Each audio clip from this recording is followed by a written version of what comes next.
All right, so you're ready to ditch those beat-up house balls and get your own? That's a big step. It really is. Welcome to the deep dive, where we're going to make sure you're not totally lost when you head into the pro shop for that shiny new bowling ball. It can definitely seem overwhelming, right? All those Yeah. options. But don't worry, we're going to break it all down for you. And by the end of this, you'll be able to walk in there sounding like a seasoned pro. So first things first, before we even get into the nitty-gritty of like cover stocks and all those fun terms, we need to talk about why you're buying a ball in the first place. What are your bowling goals? Right, because the ball that's perfect for a casual bowling night with friends might not cut it if you're trying to dominate a league. Totally. Okay, so let's say you've got your goals figured out. Now we got to talk about the foundation of every good bowling game, the grip. Seems like a small thing, but trust me, it can make or break your game. Absolutely. It dictates how much control you have over the ball, how much spin you can generate. Everything starts with the grip. So let's walk through the main grip type, shall we? We've got conventional, fingertip, and then the one everyone's talking about these days, two-handed. Right. Now, conventional, that's what most people are used to, right? Middle and ring fingers all the way in, down to that second knuckle. It's comfy, it's reliable, but it's not exactly going to give you those crazy curves. Think of it like throwing a football. You use a more conventional grip for those straight-on throws. Okay, that Yeah. makes sense. But now, if you're looking to get fancy, throw a spiral. Right. You adjust your grip, use those fingertips for more control and spin, and that, my friend, is similar to the fingertip grip in bowling. Uh-huh. So that's the secret to those dramatic hooks. Okay, so fingertip, just the tips of the fingers go in. Exactly, usually just down to that first knuckle. And what this does is it gives you more leverage. You can put more spin on the ball, and that, my friend, is how you get those pins scattering. Okay, gotta try that. Now, two-handed. I gotta admit, I've seen the pros doing it, and it looks intense. It's definitely gaining popularity, and for good reason. You're basically using both hands for power and control. No thumb in the ball at all. Imagine a catapult launching a projectile. That's the kind of force we're talking about. But it does require a lot more strength and coordination. It can be a lot to handle, especially for someone just starting out. Yeah, I can imagine. So maybe not the best starting point for everyone, unless you're feeling super ambitious. Right. For your first ball, you're probably better off sticking with a grip that feels natural. Something that lets you focus on the fundamentals. Okay, you've got your grip down. Now let's talk about the ball itself, and specifically the cover stock. This is where the magic happens. Right. It's like choosing the right paint for a masterpiece. It affects how the ball's going to interact with the lane, how it's going to hit those pins. So we're talking polyester, urethane, and then this one that always sounds kind of mysterious to me, reactive resin. And just like choosing paint, it's about finding the one that suits your style and your skill level. You don't want to be a beginner using, professional grade paint. The same applies here. Makes sense. Okay, so let's break these down. Polyester, that's like our reliable workhorse. Right, you got it. Durable, affordable, and boy, do they love to go straight. They're perfect if you're new to the game, don't want to mess around with a curved ball just yet, or if you need a good, solid ball for spares. Gotcha. Straight and true. So when you are ready to up your curve game, that's where urethane comes in. You're catching on quick. Urethane's going to give you a bit more hook than polyester, but it's still really controllable. So it's a great stepping stone for someone who's like dipping their toes into the world of curveballs. Okay, urethane check. But now, the big question. Mhm. Reactive resin. It just sounds intense. Oh, it is.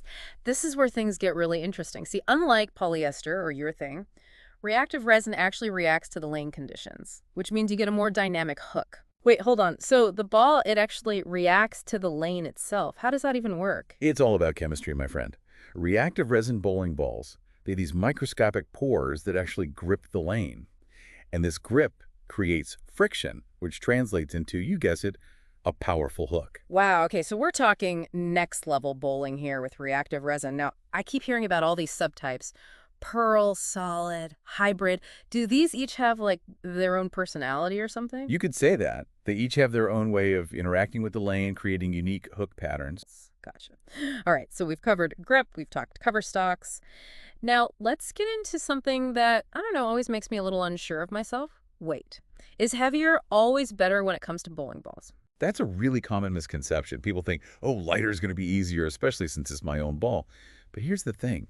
A ball that's custom drilled just for you it's going to feel completely different than those house balls you're used to. More control, more leverage. You're not even going to have to throw it as hard to get it down the lane. Trust me, that extra weight, that translates to what we call pin action. Pin action. Does that mean more strikes? Because I like the sound of that. It sure does. Think about it. You're trying to knock down 10 pins at the end of the lane, right? A heavier ball, more momentum, it's going to hit those pins with way more force. Send them flying. It's like the difference between like being tapped with a feather versus being whacked with a pillow. Okay, you've convinced me. Heavier it is. But how do I even know what weight is right for me? Do I just go with what feels, I don't know, comfortable at the store? That's a good starting point. But here's Yeah. a pro tip. Think back to those house balls you've used, right?